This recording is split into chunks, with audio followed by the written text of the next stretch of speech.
Battleground season 2 जीत कर बनते हैं हमारे अल्टीमेट फिटनेस सुपरस्टार। वो है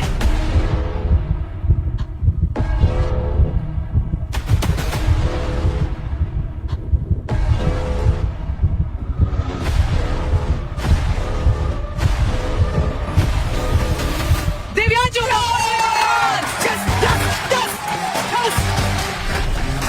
वीडियो के माध्यम से आप लोग देख सकते हैं कि बैटल ग्राउंड शो में जो कि कौन जीत के विनर बना है, आप लोग के विस्तार से बताने वाला हूं। इस वीडियो में बने रहिए। बैटल ग्राउंड शो बहुत बड़ा शो नहीं था, मगर दिव्यांशु ने ऐसा खेल दिखाया कि सभी को दिल जीत लिया। आप लोग वीडियो में देख सकते हैं और इसी के वजह से बैटल ग्राउंड शो में दिव्यांशु ने जीत कर इतिहास रच दिया है। और बड़ी बात यह है कि वहाँ पे दिव्यांशु का जीत नहीं हुआ है, बल्कि पूरा भोजपुरिया समाज का जीत हुआ है। इस वीडियो के माध्यम से आप लोग के क्या राय है कमेंट में जरूर बताइएगा। और भोजपुरी के हर खबर को जानने के लिए मेरे आईडी पे न्यू है तो इस आईडी के फॉलो और सब्सक्राइबर करें, ज्यादा से ज्यादा इस वीडियो के शेयर करें।